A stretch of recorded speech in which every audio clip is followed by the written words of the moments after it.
प्रदेश અને ગુજરાતનું પૂર્વ પ્રવેશદ્વાર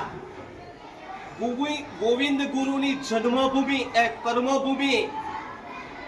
અમૃતલાલ વિઠ્ઠલદાસ ઠક્કર બાપાની કર્મભૂમિ થી દાહોદ જિલ્લામાંથી હું આપની નગર પ્રાથમિક શિક્ષણ સમિતિ 110 પ્રાથમિક શાળામાં આજે ફરજ બજાવવા માટે આવ્યો છું। ત્યારે નગર પ્રાથમિક શિક્ષણ સમિતિના સિનિયર મેડમ ઇન્ચાર્જ મેડમ આદરણીય ભારતી મેડમ અને સિનિયર મેડમ આદરણીય હિના મેડમ આદરણીય બેન શ્રી હેમલતાબેન મારા સહઅધ્યાયી પરમ સ્નેહી મિત્ર આદરણીય નીરવ પટેલ સાહેબ અને આદરણીય સાહેબ શ્રી અને નગર પ્રાથમિક શિક્ષક 110 ના મારા તમામ સ્નેહી શિક્ષક મિત્રો આજે તમે આદરણીય મેડમ શ્રી અને શાળા પરિવારે જ્યારે મારું સ્વાગત કર્યું છે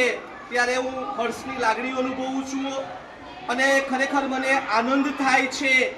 કે હું સોનાની મૂરત અને જેમાં ગુજરાતના ભારત દેશમાં જ્યારે સ્વચ્છતામાં પ્રથમ નંબર આવ્યો છે ત્યાં મને કર્મ કરવાનો અવસર પ્રદાન થવા જઈ રહ્યું છે અને મારા સિનિયર મેડમો મારા સહઅધ્યાયી શિક્ષક સ્ટાફ મિત્રો પાસેથી હું ઘણું શીખવાનો પ્રયત્ન કરીશ અને ખરેખર માધ્યમ તમે છો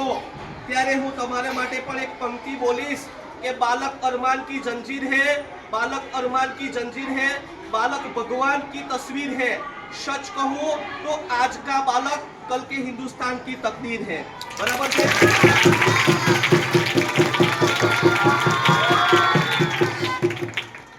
हमारा માટે એક બીજું પંક્તિ પણ બોલીશ કે सोच को बदलो सितारे बदल जाएंगे, सोच को बदलो सितारे बदल जाएंगे, नजर को बदलो नजारे बदल जाएंगे, किश्तियां बदलने की जरूरत नहीं।